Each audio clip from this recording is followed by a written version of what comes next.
Good afternoon, everyone. I'm Kristian Roberts, Director of Education at the Dallas Opera. I'm here with my fabulous colleague and co-host, Quodicia Johnson, Education and Company Culture Manager for the Dallas Opera.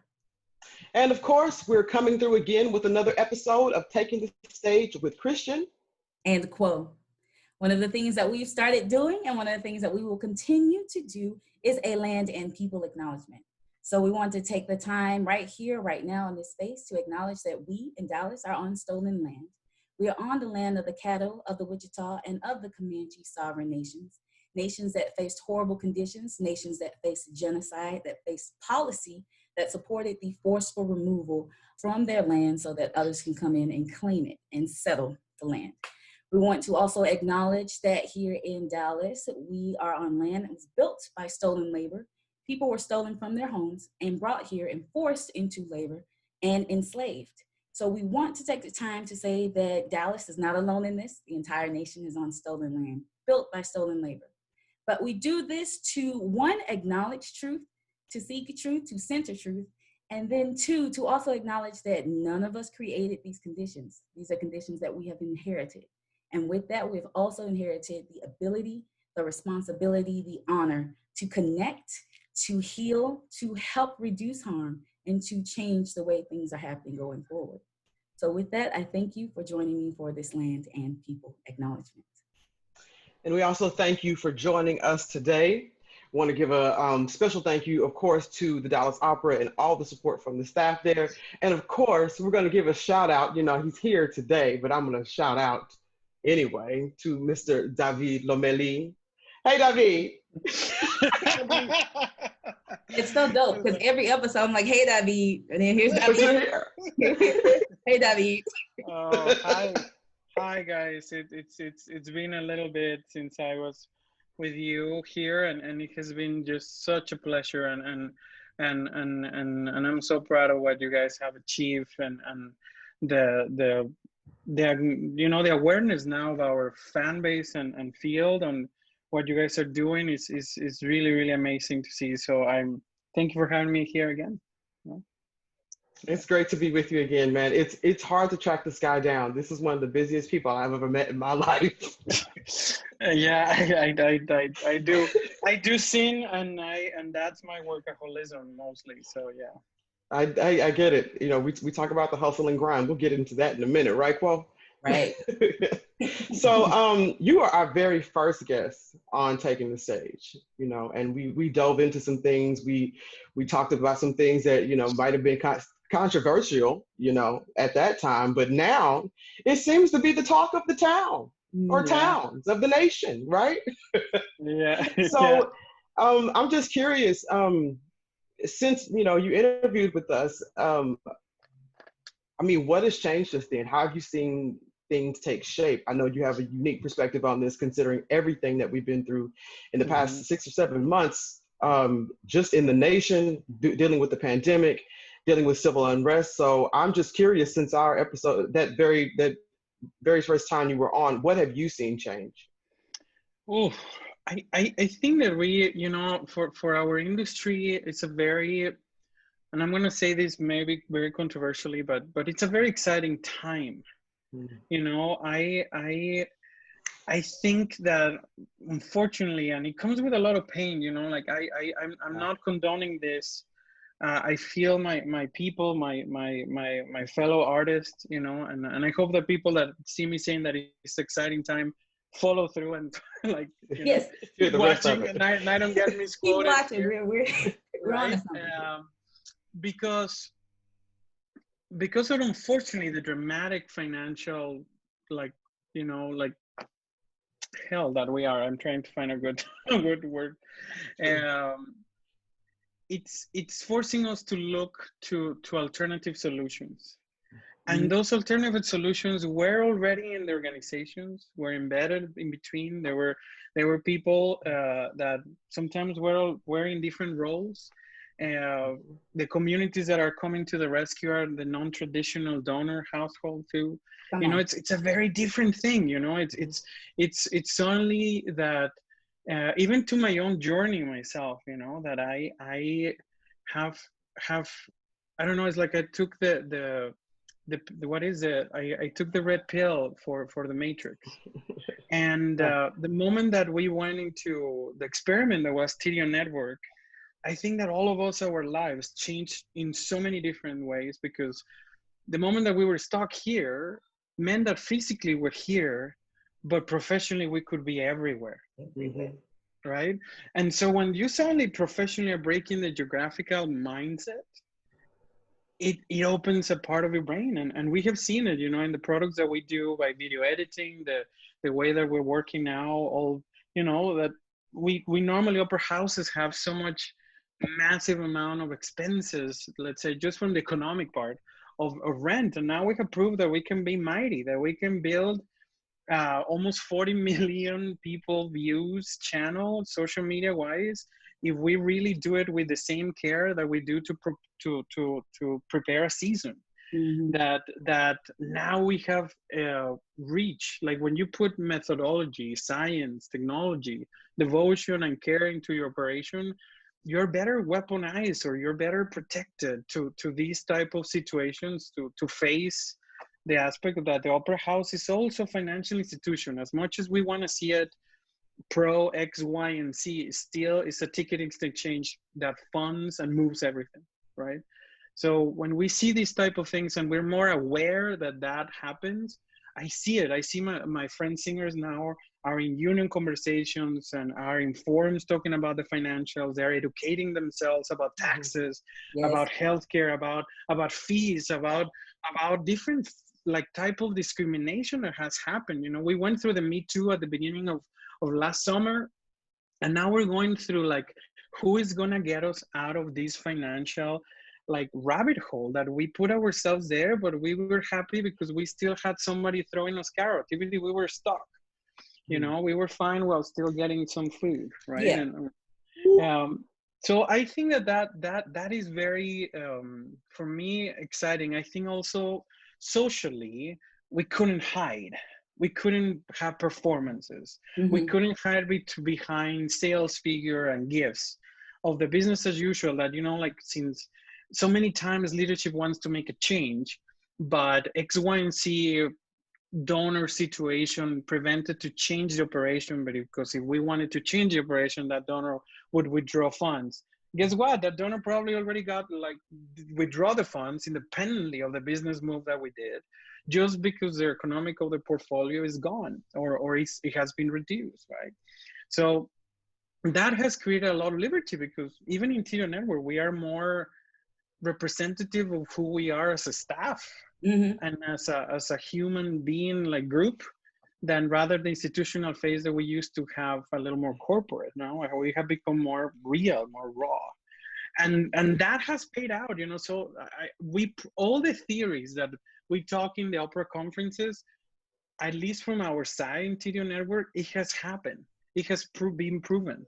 Diversity in leaders of opinion, it does change the demographics and the economics of your fan base, of your staff, of your viewership.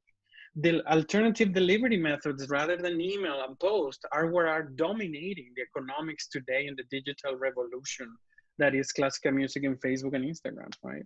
So it's all the things that I felt for a few years when I was finishing my singing years and starting my administration career, that I wanted to have that access to technology, because I was a very techie guy, and I got into a point that I was like, well, like, I have tried, Mm-hmm. and I'm getting a little tired. But then the pandemic happens, and it's like, no, like, we were kidding, like, we really need you to tell us what to do. Mm-hmm. And I felt that I felt so lucky, and really thank you to the Dallas Opera that let us play, because now it has to be a little different and a little, I see you guys now, you're making appearances now, we are all of us, we have kind of become our own social media influencers, and we're 7 months, and now we have a very regimented, like, scheduled contact with a part of our audience, and we see it, like, also we see behaviors like your audience versus my audience when we did, like, because our content was designed was to be very, like, in your face, very honest, respectful, but very truthful, right? our fan base are incredibly loyal. We have the highest conversion of retention, right? So you start becoming a leader of opinion, and things that we never thought from our desk and cubicles 7 months before have changed. And also our human aspect, I feel, and I think that you too, when I see your posters and your appearances and consultancies and here and there, like, it has opened our own journey in the industry to 17 different paths that 7 months ago they felt crazy, and I was like, well, maybe I'm ready, maybe I can do this. Yeah. So for me, that's what I see. I think that we have a lot of work to do, but I think that people are, again, there's nowhere to hide. So it's we cannot hide behind logistics now. Well, and So the it's, internet doesn't allow it. Those screenshots and such are forever. So, once you put some business out there, it's there. So no, you're right. The not hiding. I think this has been for me personally, the journey has been so interesting to watch, and I have that music history background, so I'm always looking for the turning points, in music history, and this is one that I'm seeing and I'm living in art history. And history does not occur in a vacuum. So when we're talking about music history and art history, we're talking about history, and just watching the way things are pivoted right now to the digital arena has been very interesting. So I won't get on that because it's not my interview, but but it has been. It's been very interesting to sort of watch that, and I'm wondering if this is how Minalti felt when he started writing for radio and TV and all this kind of stuff. It just makes you sort of wonder about those creative processes. So I think that also, to be honest, we have the lessons of the business of the for-profit businesses of entertainment. And I know that I'm very controversial, especially in America, or even sometimes with my colleagues in Europe, that even though they run opera houses that are owned by the state and they are for-profit houses, because they're houses like Vienna or Munich that they do actually make profit. Yes. Back there on the black. They're rare opportunities like that, but they do. Outside of that, the like box office, public awareness, demand, marketing planning, cross-posting brands, merging of product placement, product design, habit forming design of experiences, all these things that exist that we see it on the NFL, on the NBA, on Hollywood, on television, and cable, everything like that. For some reason, we decided that we were too good to acknowledge those tools of the world. And we've been doing the business the same way with different categories since the inception of the business itself. We still are saving our butts with donors. We're still saving butts by charity. We still have the one impresario that convenes the king, and you change the names. It can be agent, or it can be general director or board director, whatever, and they bail out an operation. I'm not a critic of that structure. I don't think it's sustainable long term with the way that technology and economics are changing the way that we are just existing in this planet, right? So since now we have to learn how to fundraise and create political and personal connection through Zoom, it has to be incredibly hard to create a new donor through Zoom. Like, what are you helping? What are you doing? What are you experiencing? What are you smelling? What is it giving you besides the Zoom meeting for an hour, right? So I think that when you find those really that aspect, that if we are more aware, that if we empower the creators that actually are creating connection with the audience, like, it's so bizarre that I'm going to speak from a Mexican that immigrated here 14 years ago. It's so bizarre that it's somebody that we feel, in a way, Americans feel so like free market, right?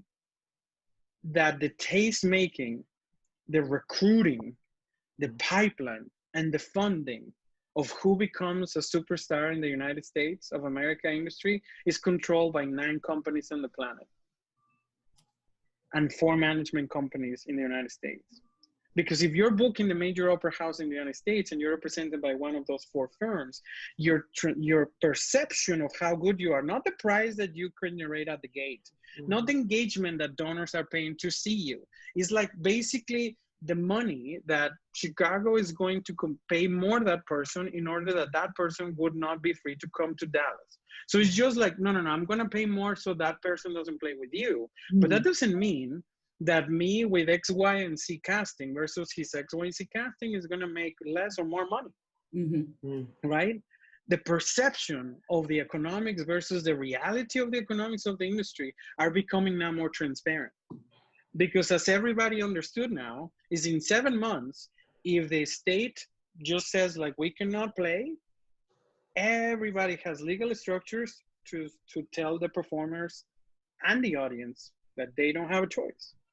So since the audience is not yet in the massiveness, like, you know, like the demand to have movie theaters or football, this is where we are, you know, because we don't have reality. We don't have a real sustainable value in popular culture. And that's what I'm trying to go in. That has been my plan since March 11th. Since we went home, I remember, like, I was walking in the park and I called we were together. Yeah, we're together. You and I were together. But I remember, I don't know if you remember, it was like 2 weeks into the pandemic. It was like 10 days. I was walking into a park. I remember because there was a high tension tower that I was under when I talked to you both. And I said, guys, like, this is what I really want to do. And I want you to empower this platform.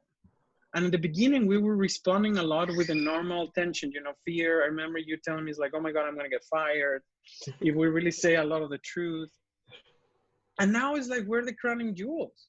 You know, it's like, now it's like, almost now we have to be really careful what we say, what we endorse, and what we appear on, because now we endorse our fellowship into those issues. That's so bizarre that we were 7 months ago thinking like we're gonna get like kicked out. And if this is not a commercial to all the minority participants of this industry to really just go for it, you know, this is how it looks. You know, it looks the changes have been very, very evident. You know, like Cole has now been leading a conversation that is a little bit tough with the senior staff and with the board and with our own staff.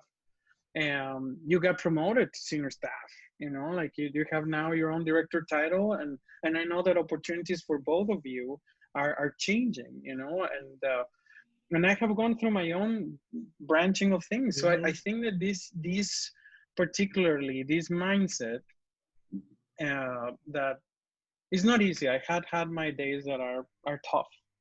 There are days that I feel alone because I just see a lot of complaining, a lot of attacking, and a lot of negativity without action. And I just, you know, there's a recent program that I watch in Netflix called The Playbook, and the very first episode, this is about coaches, and the first episode is about Doc Rivers and his like kind of he coaches. And he says 3 things. One, he says that every time that he enters an organization, he says, "Hi, I'm Doc Rivers, and I'm human, and I commit mistakes. But unfortunately, I'm the one that is taking decisions, and the decisions that I want to try to take are always in mind with the benefit of the team. Sometimes they don't benefit you, but it's going to benefit the team. Again, I'm Doc Rivers, I'm human, and I commit mistakes." Number 1. Number 2, he said, embrace the pressure. You know, if you are having pressure or stress, is because you put yourself in a position where you actually are needed, or you're heard, or you're demanded to have action. And how beautiful that the planet feels that you're for 2 seconds a little bit indispensable, right? And so the fact that not only we want and facilitate that we can serve, we actually are asked to serve. That's pretty cool, because not everybody's invited to the table. And third, I feel that we can get victimized, you know, and I think that this is very difficult for all of us, you know, like I think this is even a challenge, and I don't know if you feel it. Now I feel that we're getting heard. We're getting a tiny bit the door open, you know, the diversity issues, the quality issues, the equity issues, the leadership questions that we have are starting to get more answers. or at least we get a better, like, louder voice when we are speaking. They put a better prime time or a louder speaker under us. Um, but I also feel that I'm very conscious, and I feel bad because I want to scream really hard. I want to scream of a lot of the things that I have seen and are happening and are still happening today in our industry. Uh, but I feel that, like, if we're going to be the Nelson Mandelas, if we're going to be the people that unify us and transcend and take us out of the prehistoric stance where we are in the industry and move us forward and make us relevant and respected and an active citizen in the room for everything, we are going to have to be these diplomat and these bigger people, and that the next time we're not going to say, move the hell out of the room. I with a lot of biting our tongues and a skillful diplomacy maneuver, and most of it saying, like, I can get angry and I can fire the shot today, or I can get a deal done that is changing actively the lives of the people in the pipeline. If we do this, I think that we have the right mindset. I think that right now we have the tools, like these platforms that you guys have with thousands of views every week, like the platform of TDO Network, that we can see how our audience respond to everything. That the more we become like a real persona for them, the more familiarity that has, right? So I feel that if we explore that properly, and the technology and the social issues, if we really are open to become not this pompous closed structure, but like a place of inclusiveness, where art fluids, but also at the end of the day is just human connection, what happens here with a backbone of opera, then we have the possibility to move forward. It's going to take us a little while. I see the structures. I see the positive change that social media can do if it's properly used. It's scary because it's like the Force, like you can go the Sid route, you can be the Jedi route, and neither of those are perfect either. Like we see that we can put $20 on some post and create algorithms that guarantee maximization of conversion and all these concepts that are very hard that we don't bring into art, Right. But that if we don't pay attention, if you're not at the table, if you don't see the menu, it means that you are what it's for dinner, right? That's what I feel exactly where we are in the opera houses sometimes. So that's what has been happening. I hope that I monologue enough, but that's what I've been feeling lately. Well, amen and hallelujah. Quo. Thank you, David, for just transparency. Thank you for piecing it all together so that people will understand, and then they understand from different perspectives, and then they understand how these different things are connected. You said so much in that, and even in perception, right? We talk about the perception of what is really happening, and then looking at economics and the idea that for so long opera, specifically opera, just a lot of art forms, but opera has kind of been in a bubble saying how great we are and how wonderful we are, knowing that we have issues, right? So what we're seeing that is taking place now, that has taken place because of civil unrest within the last couple of months, it was already there. The issue with losing audiences, the issue with not having enough diversity, racial diversity in our staff, in our leadership on stage, that's a conversation that's been happening for decades. We are now in a situation where we have been liberated from the excuses. Yeah, exactly. We are no longer being held. No longer can we hide behind those things. And yes, it's a shift. It's a shaking loose that is uncomfortable because that's change. But we now have the opportunity for those who have the hustle, those who have the grit, those who know how to get it done, to go and get it done. And then in the example that you've provided with TDO Network, and the example that Dallas Opera's provided by saying, go, here's everything, tell us what you need, go for it. What it means to put the decision-making power into the hands of those who can actually get it done, as opposed to sitting on the power, not knowing what to do, not empowering others to be able to assist with or lead change, it creates this issue where we have this gap in perception, or we have this false perception. We're opera, we're so great. You should love opera. It's okay. The donor will come and save us. And then what does it look like once we're really looking up and realizing, oh, we don't have to be a niche, right, market. We can be, of course, opera, we can be, but opera includes so many other art forms that it does not make sense for somebody to be able to find something that they like about opera in some different ways. You might not like that story, you don't like the singing, you don't like to hear it, but there is something there for everyone. And we have to be willing, we have to be able, we have to be bold enough to break this stuff apart so that we can really look at the pieces and say, okay, well, you want this part, you want this part. You want the whole thing? Okay, what else you want? Right? You don't want the singing, you want to see the staff, you want to talk to the staff, what else would you like to do? Because it's there. Well, and it goes back to telling the story of who we are, the whole of who we are. It's the same approach that we take with kids. We don't just show the kids the singing. Of course, we're going to show them the singing. It makes no sense not to show them the singing. But we also show them what building a set looks like, what it looks like to be a visual artist in the opera world, you know, the person that does hair. I mean, the whole bit. And I think what has happened now, we have opened the curtain up, even up to the administrative offices, and said, this is who we are. And we have to tell our story better. We have to tell the story of what we do better. Because I think Karen Slack made a remark the other day on a panel I was on. She said, if people knew the amount of jobs and careers available in the field, it would help us get more reach. And I'm paraphrasing what she said, but I was like, that is what I've always believed. That even to the business parts of it. And it's always the question of me, when we work with students, I would say, and Paul knows this about me, I would go, name something opera you don't think we would need. Name a job, name a skill, name something. I haven't been stumped yet. Paul has not been stumped yet.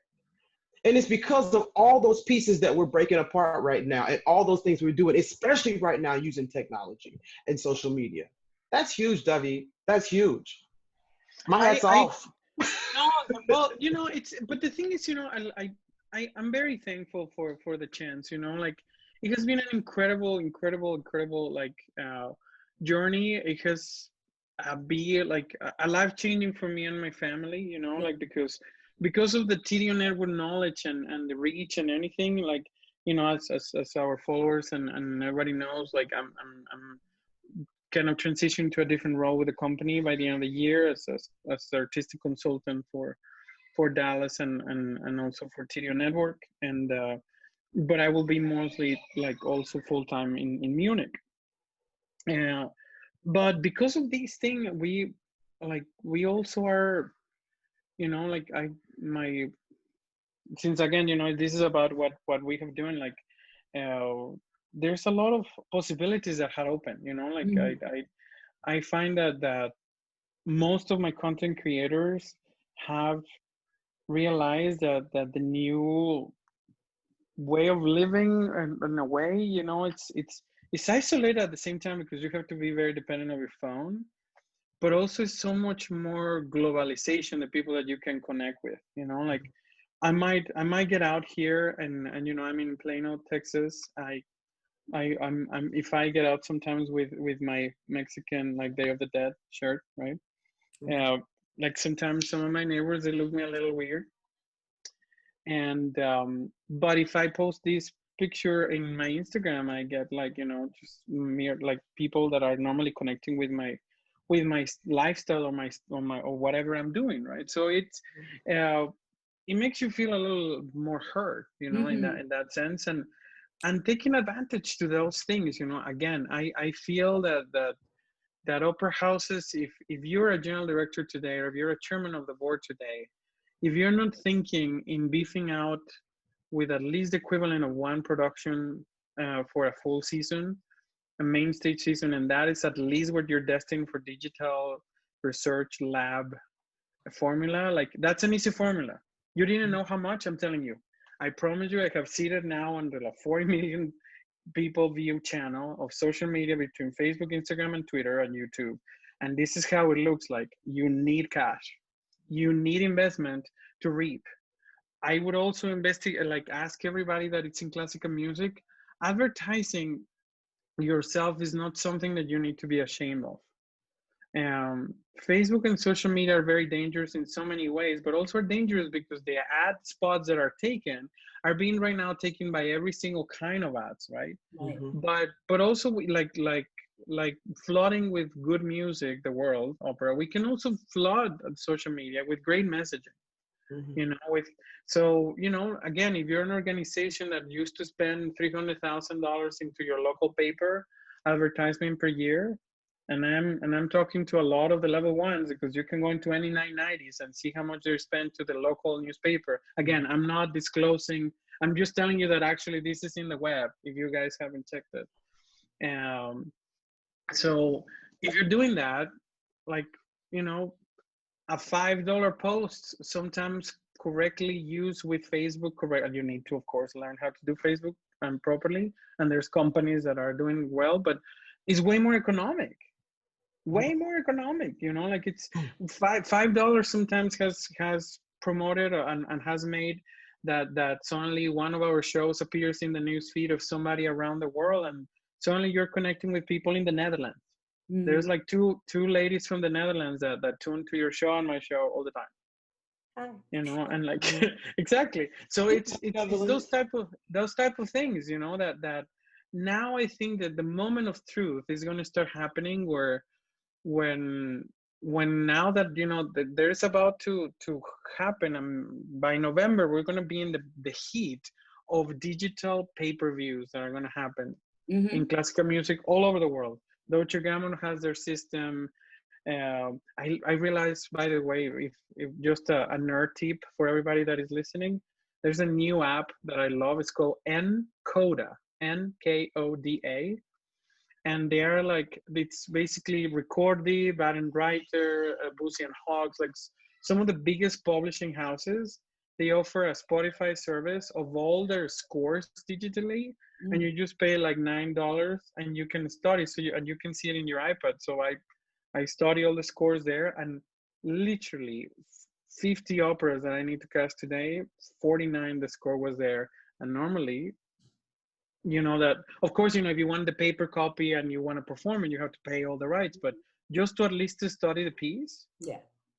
it's there for a monthly fee like Spotify. It's insane. I was like, oh my god, I can see every piece of music ever, you know, like it's really really really cool. So those type of things, again, you know, like I was like, wow, this is something that suddenly smells like classical music is paying attention. Yeah. Mm-hmm. You know, like we realize it's happening everywhere, guys. Like, I'm so sorry that classical music has not got yet this education. The pop stars, the movie stars, everybody gets paid. The money's paid, or even in social media posting, endorsements, or performances. Yeah. That's where, like, nobody's really making money from the commercial rights, unless that you're the writer or director of big things. But even songwriting, if you're like the pieces of the pie, in order to get paid, even from Spotify, from iTunes and all these things, are not really relevant. They are just kind of like, now like social media, you pay or you get paid pennies. Like sometimes we get paid a little bit of ad money, you know, here and there, but there's minuscule, right? In order to get some sort of acknowledgement that we exist in the world. And then when we create a pay-per-view or where we do a performance, that's when you cash it. Right. But the fact that the industry has been like trained and nursed that they need to get paid to train, they need to get paid to go to school, they need to get paid to perform, they need to get paid for sneezing, they need to get paid for recordings, they need to pay care for promotional, they need to get care for TV appearances. I'm like, which business gets paid for those things? And with the excuse that is like, well, you know, I have to have 16 hours of practice, or this is the way so hard. X and C and 7, we just keep adding excuses of why we don't fit with the world today, because the world has moved on. We cannot force the world to just fit into the 1800s back, you know? So why this credible feeling of rigidness on like structures, like, well, you know, X, Y, and Z shouldn't happen. You know why. You know why. But I would say that why is also connected to this idea that the way that for-profit arts works is somehow less honest Mm. than the power hoarding that takes place in the nonprofit arts, than the power hoarding, than the way that some arts organizations are held hostage, if you will, by those who feel that the art is a certain way, or that the art has to look and feel a certain way, and therefore will not provide their support because it's not the way they remember it. It's not what they remember coming to enjoy. It's not what they recall from their memories, and they can remember a time when people would sit in the audience and wouldn't make a sound, or when people didn't have to have the super titles, all these things. And so I believe that in that we are so rigid in the nonprofit or the not-for-profit arts kind of sector because we are still clinging to defining what matters by taste as opposed to defining what matters by those we want in the space, right? By those who are already in the space and and you have to want them in the space too. Right, and then those that we you know? want in the space, but wanting them in the space for actually, creating a better product. And not just saying, oh, well, look at this huge population. Maybe we should start looking at how we can get their money, as opposed to maybe we should start looking at how we can be shaped by everybody. We got all these people that we're not reaching, all these people with whom we are not engaging, all these people who have stories that could help with what we're doing. But no, we were like, oh, let's get the money. You know, at the end of the day, I feel that you know, one of the things that, you know, I as you know, I have personal one-on-ones with you guys, you know, and I talk to a lot of the people in the business regularly for different reasons, but I have a few people that I connect, either mentorship or bouncing ideas, because we have a very similar ideology. You both are, you know, in these things. But I feel that one of the things that I'm trying to urge a lot of all of us, you know, like now this is where, you know, we do a lot of like trying to say like, oh, you are doing us this, you know, like looking up, like you should do this, right? And we also look down to everybody that is following us, you know, it's like, hey, you know, no, like we're doing this, right? Like give us a minute. But we don't do like this, and it's like, hey, right. What do you think? What do you think? Yes. Lateral, you're right. Yes. And so my question, you know, like when I, you know, and it happens to me, like, and again, and I hope that leaders are willing to take these things. You know, if the Dallas Opera has gone through conversations sometimes where we were like, oh my God, do we really do the TDO network? It happened. I can't believe now 7 months with the success we have, but it happened a month ago, right? Or you know, it happens all the time. Like, are we doing it right? Are we finding out? But the fact that we took action. Yes. The fact that what I love with the TDO network is very genuine. Like, again, it was not what we thought about it or what I think that we needed to do. It was something that I felt we need to be present. And I remember a little bit of a class of product design and habit forming consumerism, like for my classes in college, you know. And I said, like, one of the easiest way to create a habit forming thing was to give it a schedule that always repeats. So that's why we created the bar, where every Monday or every Thursday or every something, because now people have the habit of consuming everything, but also the Dallas Opera brand, right? But we don't even design our seasons thinking of those things sometimes, you know. So it's type of things that is like, okay, every single brand for profit are doing this. Why we like feel that we don't need to? It baffles me, you know. And so it just has been a very, very beautiful, like, kind of like awakening that we're not that alone, and the solutions actually are there. It's just, it's gonna look very different, you know. In order to do this, our stages are gonna look different, but most importantly, our boardrooms and our senior staff rooms are gonna look different too, because we cannot let happen again that there's, you know, like I've talked several times of this, and I don't want to keep burning the people involved in this. I use this because this is a lesson, and I care, and I love the people that were involved in the decision, because we partner as a real partner with them. But what happened, like, of the Girls of the Golden West project, you know, in San Francisco, this is a house that like we are co-producing with them. I graduated from them. And for some reason, with incredibly good intentions, we ended up casting a very offensive cast for the Mexican component of that cast. And by complicating more the issue, like if the Mexicans would have like reacted a little bit to that way of casting, we could have been even borderline, like kind of like against to everything that diversity in color casting would mean, because they choose to cast a black mezzo soprano in the Mexican role.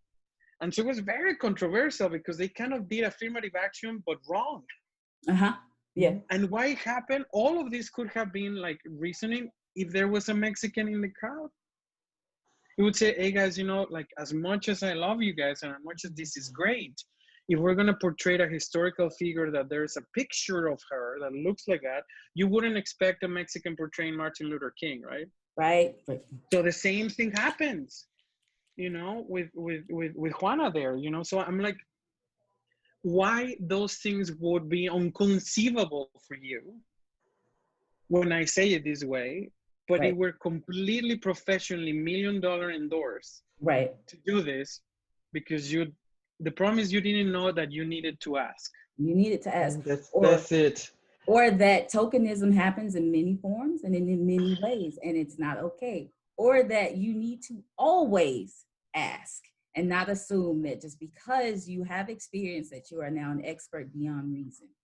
Right? That's what we want to get away from. Being an expert beyond reason, beyond learning, beyond consideration, beyond conversation. We want to be mindful of those things. If you don't know, you probably don't know, right? That's how we got here.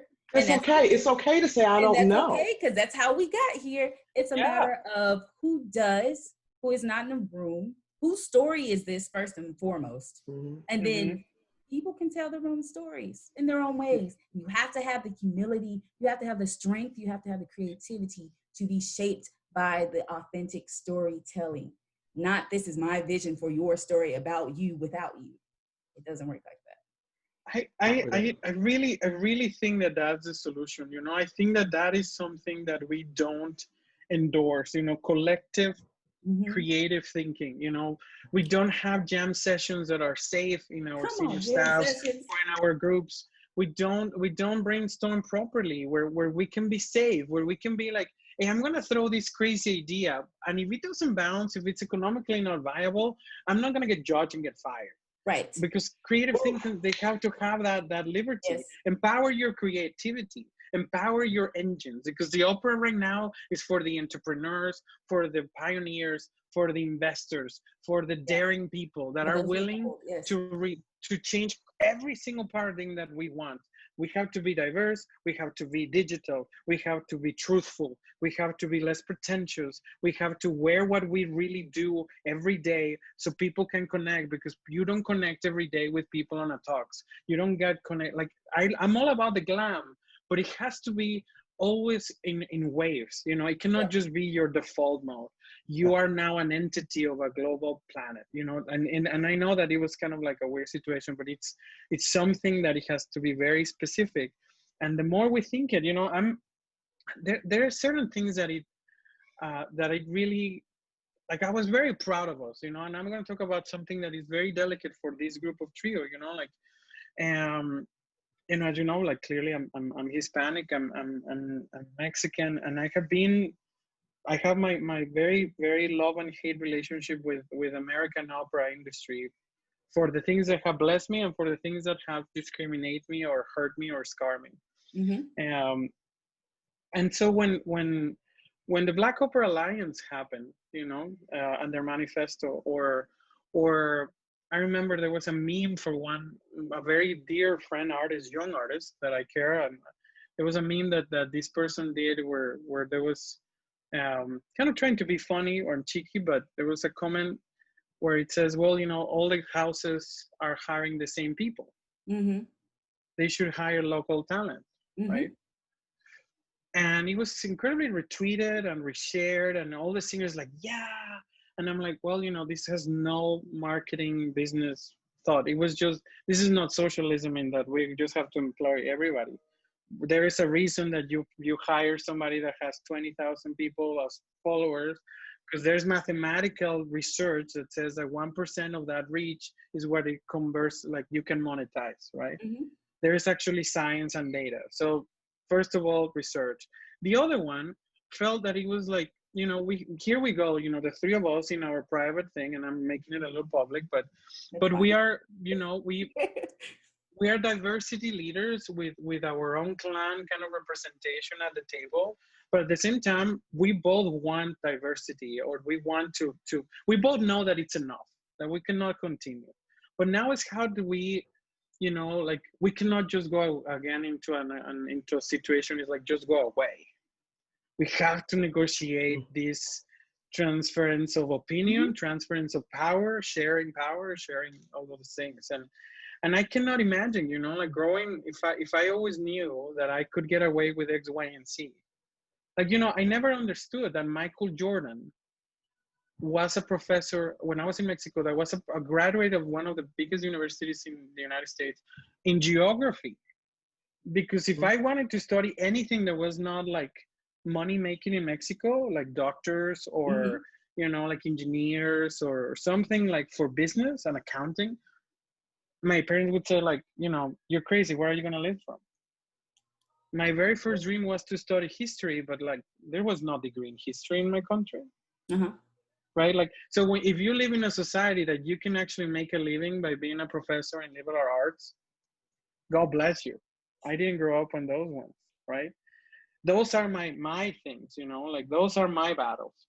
But I had to, by talking to you guys and, like, and some of the other membership there, I realized, like, they have now the door, I hope that they are responsible enough to also try to bring us all together, and I have to help, and I have to also help into like, with my weight on the clan division to bring us together and try to find overwhelming numbers and those things. But I felt that was, like, we lose so many battles in division with other types of leadership in the world, and that's as vague as I'm gonna say it, but I was very proud of us, like, it could come very, very difficult, but at the end of the day, I see the move.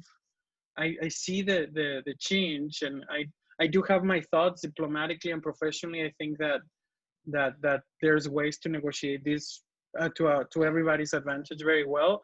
But the idea of representation and claiming and putting it right in the faces and in the heels of the decision makers was a very good move. Yeah. It brought a lot of attention worldwide to the issue, and unfortunately, there's not the same type of numbers and that could be relevant inside of the United States to be significant Hispanic singers yet, because there's a different type of issues that we suffer from the Black community. So, but I think that we need to, I'm excited that because of these conversations and these raising our voices, like, Wednesday we have a really big meeting with Upper America and Mark and everybody and a lot of Hispanics in the building. We're going to be there, and we're going to try to bring some of that truth too, So I think that now, again, we have the privilege to act out a little bit. So that's really, really beautiful too. And thank you for that, David. I think these conversations within our communities and with other communities are so important, because there is a lie of scarcity. There is the idea that if we only listen to one group, then we can't listen to everybody else, even though a lot of groups are facing the same thing, right? There are differences, of course, with shout out to Black Opera Alliance and the leadership that they kind of, they took, right? There's that innovation, there's that boldness of this has been going on for centuries, right? This has been going on for entirely too long, in the midst of a pandemic, in the midst of civil unrest, in the midst of everybody suddenly turning to Black employees for answers and support while still having to deal with the things that happen in society. People got together and said, no more. We're going to do something about it. And then knowing that it does not just stop there, right? This is the first of so many ways. It does not just stop with the Black community, right? And then even in the history of this nation and the ways that we have all been able to come about through civil rights, a lot of times it does. It starts with the Black community, but that extends into benefits for so many people. And then what it looks like for all of us to join in our voices, to join together, to stand together and say, no, it's not just about the Black community. This Black Opera Alliance, But guess what else is about to happen? Guess what else is coming down the line? So I believe it's so important to have that, and it's so beautiful to know that this is what is necessary. This is how the conversation starts. This is not how the conversation ends. Because this is what is necessary in order for us to actually engage with communities and to get to the point where we are truly creating opera opus, right? Plural of opus, where we're putting so many works together. We're putting so many lives together. We're putting so many communities together. I need opera, plural of opus, to also look like plural of people, if that makes sense. Yes. Plural of communities. Well, and I think the plural communities, and I think that's been the biggest thing for me, is that the whole idea of no more, you know, and a lot of folks are saying that, and we're talking amongst ourselves, and there are nuances between BIPOC people, and we're having those conversations amongst ourselves and saying, well, and the thing is that it's like I said, it's not the oppression Olympics. Right. We have all had to deal with our share of mess.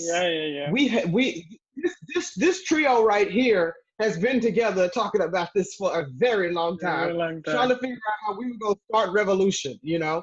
And so to me, it's refreshing to see the momentum, you know, and to see left and right that people are saying what has been going on has not worked. It has not worked for the whole of us. Many of us have survived some of this stuff. Many of us have been victimized by this stuff. But you know what? We're at a pause right now, and we're going to have to really look at it. And you're not going to tell us you can only look at one community at a time. You're not going to tell us that you're only going to listen to one representative of one voice of one community. No, nah. We see you. I agree. Well, and I think, you know, I don't think that, you know, I have to frame it this way, but maybe I'm going to frame it a little bit in this way. But, you know, for hundreds of years, scientific minds, religious minds, powerful political minds thought that the earth was flat, right? And created business, sociological, everything, regulation to respect and enforce that, right? I think the pandemic is that kind of cataclysm that just hit the world in so many ways, but specifically our industry, that the way that we keep going to do like is not sustainable for the future. You know, it doesn't give us guarantees of keeping us fed when we have to close our theaters. It doesn't give us easy access of structures in unionized payments, in technological investment, in the amount of money that an opera company thinks that they should invest into technology. It hasn't been a priority because it just has been business as usual, you know. I think also the individualistic aspect of the companies, since we're already like so literally irrelevant in political, in economic power, in everyday's culture, you know, like we're not bringing the money that Hollywood restaurants X, Y, and Z are bringing there. It's got a good chunk of money. It's still in the billions, but it's not that relevant for the big scheme, for the Beyonce type of things, right?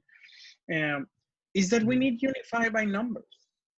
You know, like we really need to ask and understand who is going to be, and if not, let's talk about what are we going to do.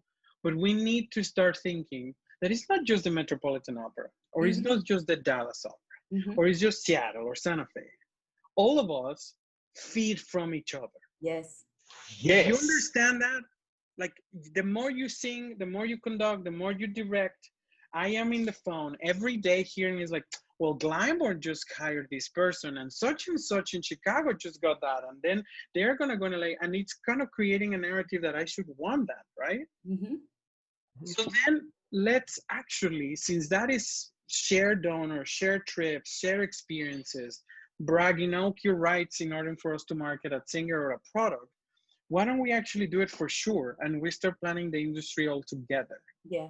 You know, let's create a fund that we buy ads in the media, that we create research and development of the tools of virtual reality, digital compression, latency, marketing, all these things, that we create a platform where there's institutionalized industry-wide, not police, but enforcers of regulation of rules of equality, diversity, and transparency. There's no transparency in audition process, in fundraising process, in board inviting process, and all those things. Like, why these conversations are not happening in the in the naked eye of the people that consume opera? I don't know. I would say because there are not and many standard processes. That's yeah, also one of the things. Like it's how many organizations are built on what people were doing in the 70s, what people were doing in the 80s, and then how we started to shift into the 90s, and here we are, 2000, and we're 2020, and we're still like, social media isn't really valuable. What? Where? This is something that I laugh tremendously because we heard it, in very institutional, high-end situations, the three of us, where we just look at each other and be like, oh man. But sorry, that's why we can't sit together sometimes. yeah, it's like, but now I think that it's it's fascinating because I don't know if it's happened. I'm starting to experiment a different type of situation. Now, like, I tried. It's very rewarding for me to have at least some sort of teaching or mentorship program, something that I dedicate at least an hour a week for my sanity. That I feel that I get that. I have a stupid amount of work with both of them, but I do a lot of private consulting. I do a lot of private, like public appearances here and there for masterclass. It's like also my job. Like I detect singers now in those places, right? So it's part of, like, it's like help you, help me. Like I need to know singers all the time.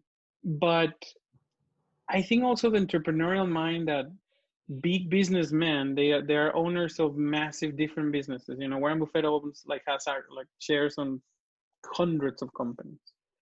And sometimes when we start diversifying, I don't know if you have felt it, like if you start working here, but then you also have other things, like people are like, oh, like you have one job, like you should be just doing that. And I'm like, I think that now we are in an era where like the risk takers and the entrepreneurs, so in the sport terms, we're starting to find that it's more effective to have people that think, that have creative thinking and hustle and activity and desire and a mentality rather than the skill.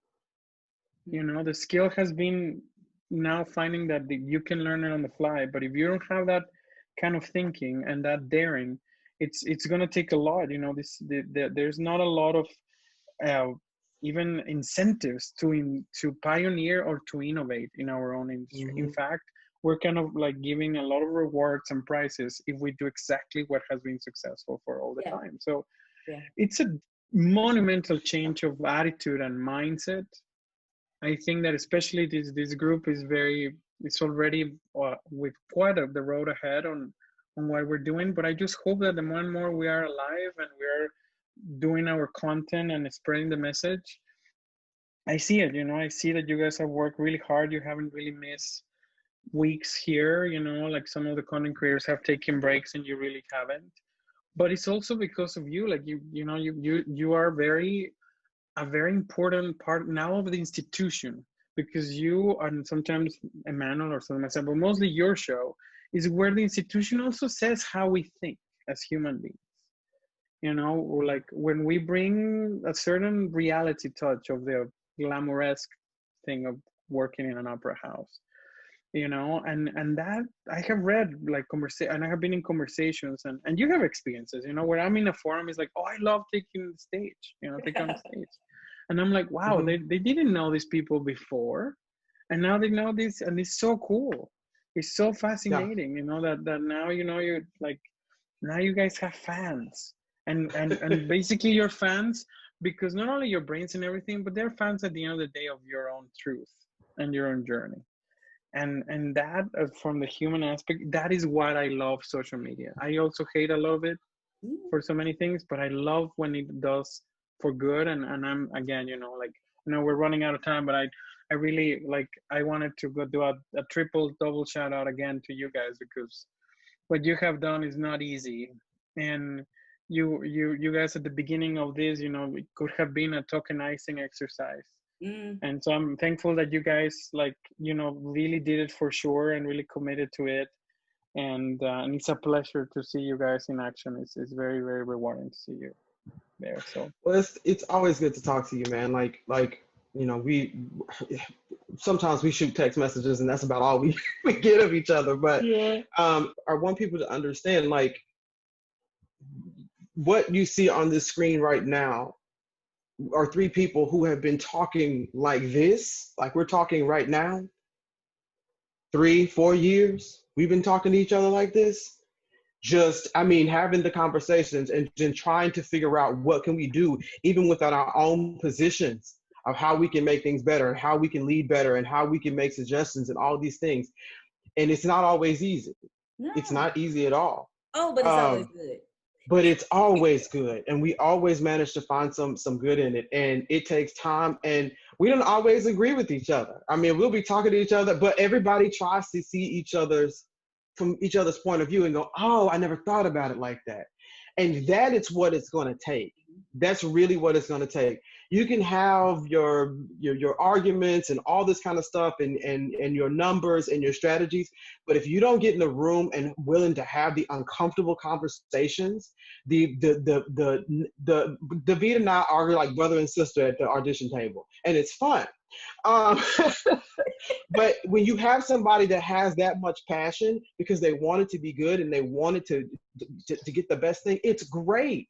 It is a wonderful thing to have. And I would rather have that. I would rather have a group of people who are on fire and would rather go down in flames trying to do the right thing, trying to right wrongs, trying to make sure that things are even and fair, than just to sit back and go, well, that's it, and get complacent. I couldn't.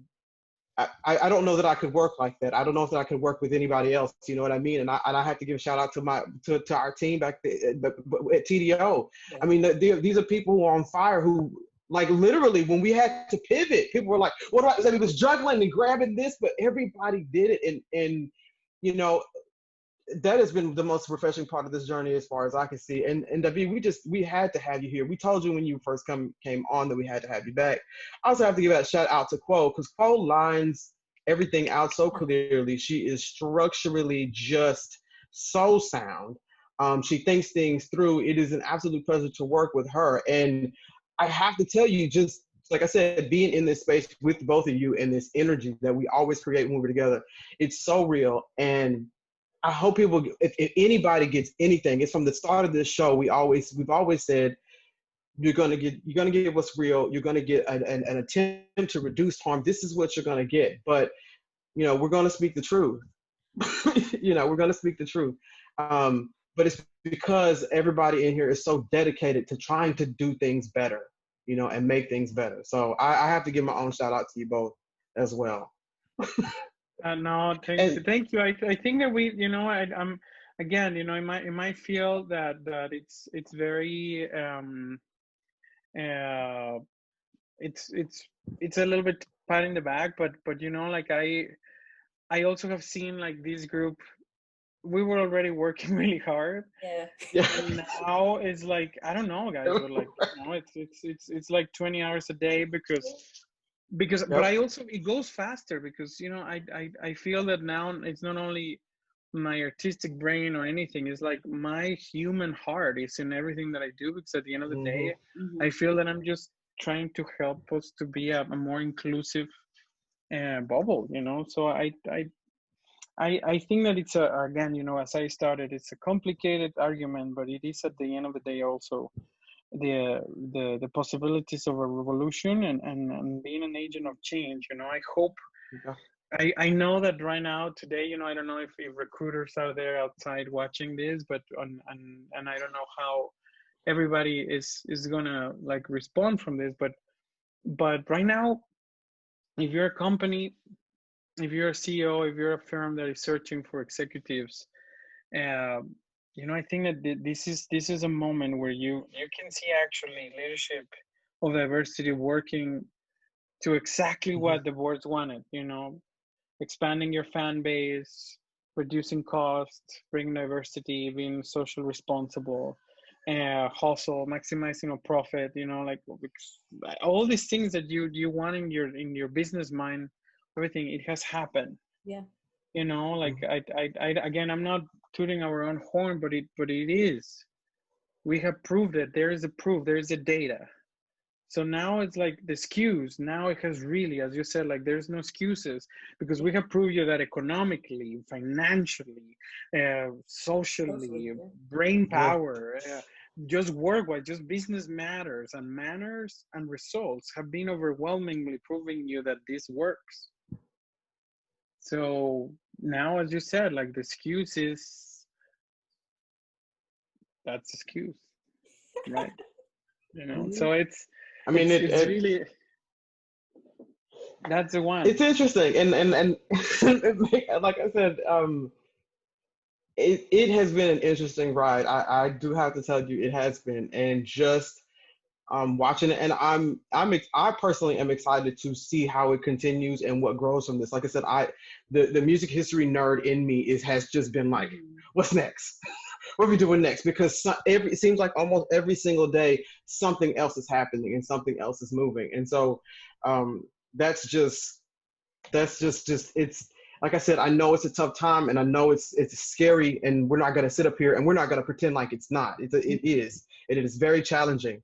And so, you might not have the energy or anything like that for some of the things that we're talking about, but nobody on this call and on this in this room right now would say that y'all have good days every day, because I don't. you know Most days. so Yeah, it's crisis management every day. You know, again, for me, I was struggling a lot, and I literally I watched it like I think a month ago, 2 months ago, because we're in close to month 8 of captivity, and my situation at home is very delicate with my son. Yeah. So yeah. I have insomnia patterns. I sleep 2-3 hours a day. It's not all glam. It's not all master classes and social media. There's a lot of things that happen, and my plan was to have a very different setting when I accepted to have 2 jobs. I said, well, I'm going to do it for 6 months.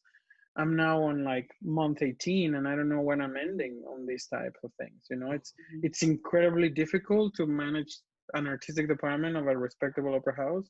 Not much like having 2 in different sizes, different planets, different languages. It's insane, and again, that struggle. But when I heard Doug Rivers, with him growing up in the biggest recession, the biggest, like also when all the racial wars were really like in the face of everything, and he says like, I'm not gonna be a victim, and I'm gonna embrace the pressure. I'm like, you know what, like why am I? And that actually translated in being an NBA Finals winner. And you can actually coach people like Paul Pierce and Kevin Garnett together to win. It's like, then that's the type of leader that I want to be. I don't want to be the one that chuckles, or that it's that it just chokes on the big stage. One of the things that I always was angry when I got sick myself was that I didn't choose to choke. It was not my mental toughness. It was something that was taken out of me. So I was like, this time, never again. Like not this. So, and I hope that we can keep spreading that message.